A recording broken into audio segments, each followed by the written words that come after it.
안녕하세요. 서울정보처리학원 김준혁 주임 강사입니다. 전산회계 요약 정리 두 번째 페이지 시작해 보도록 하겠습니다. 자, 회계 순환 과정 시작해 보도록 할게요. 순환이라고 하는 건 저희가 이제 돌고 도는 걸 의미하죠. 회계가 순환을 할 때는 첫 번째로 거래가 발생합니다. 그 다음 저희는 거래를 보고 분계를 하게 돼요. 분계를 하면은 분계장이라고 하는 장부에 적게 되겠죠. 다음에 전기라는 작업을 통해서 총계정 원장이라는 곳에 해당하는 계정 과목에 해당하는 정보만 쫙쫙 저희가 분류를 합니다. 이걸 전기라고 하고요. 마지막에 결산으로 마무리 작업을 한다라고 봐주시면 됩니다. 우선 거래라고 하는 건 자산 부채 자본의 증감이 있어야 합니다. 증가나 감소하면 거래로 봐요. 그래서 도난당하면 내 물건이 없어지는 거잖아요. 화재로 인한 어떠한 물건이 손실돼 버리면은 내 물건이 없어지는 거잖아요.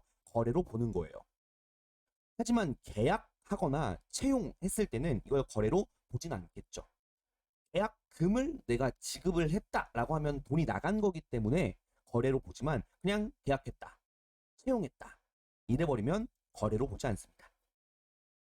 분계, 일정한 원리 원칙으로 차례변의 금액과 계정 과목을 기입하여 분계장이라고 하는 곳에다가 기입하는 과정이죠.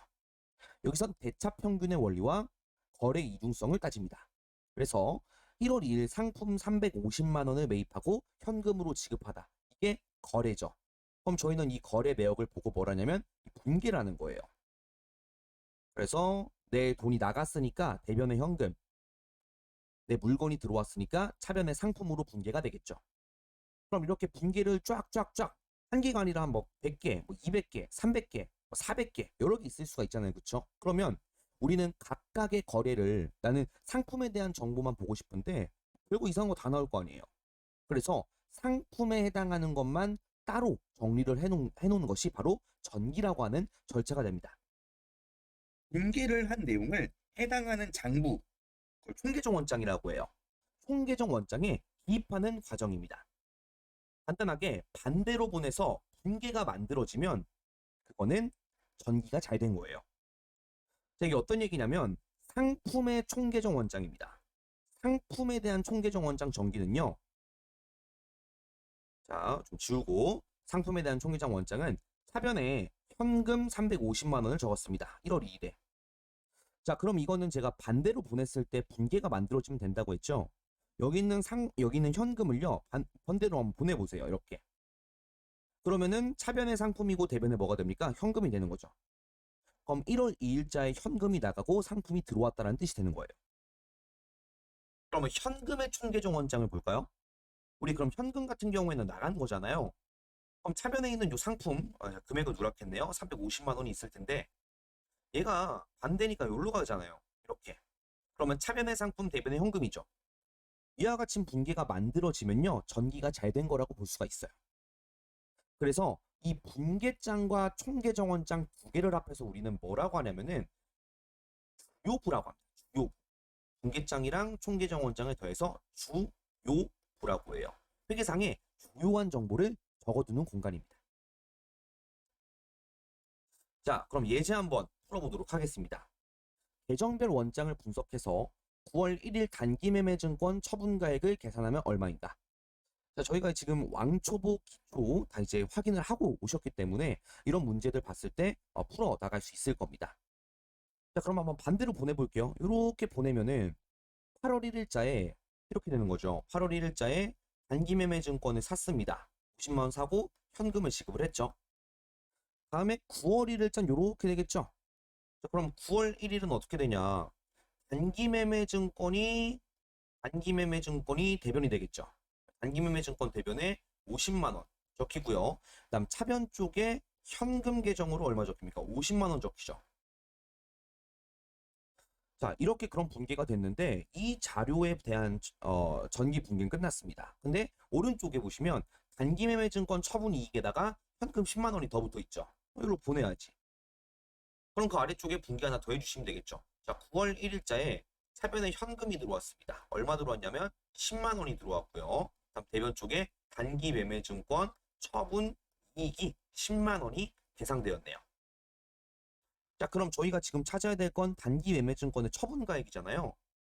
그럼 난 보니까 50만 원짜리 단기 매매 증권을 60만 원에 판 거네. 그래서 10만 원 이득 본 거잖아요.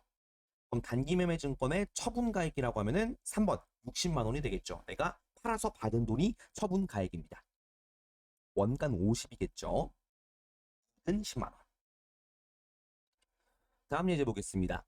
아래의 분계를 각 계정별 원장에 전기한 것으로 가장 적절한 것은? 자, 그러면 지금 전기, 총계정 원장에 적으라는 거잖아요. 이 분계를 반대쪽으로 보냈을 때 분계가 만들어지면 됩니다. 가볼게요. 1번.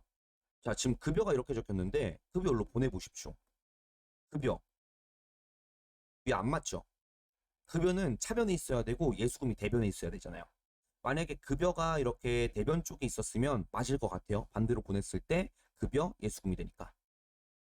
자, 2번 보겠습니다. 자, 예수금 반대쪽에 적혀 있으니까 여기로 넘어가겠죠. 근데 안 만들어지죠, 이러면. 우리는 예수금하고 미지급금이 이렇게 대변에 있잖아요. 만약에 예수금이 여기 적혀 있으면은 그래도 안 되네요. 안 만들어지는 겁니다.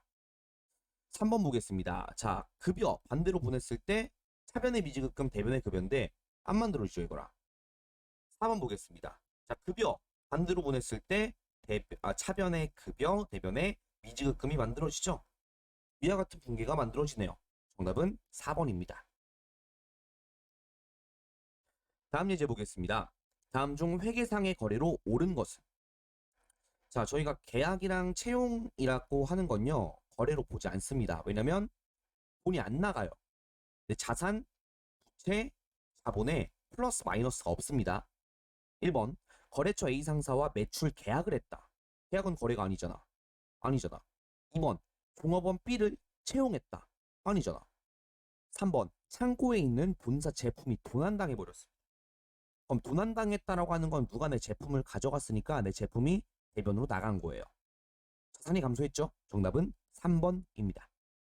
4번, 건물 임차 계약을 했다. 계약은 거래가 아닌 게 되겠죠. 이렇게 해서 마무리하도록 하겠습니다. 수고하셨습니다.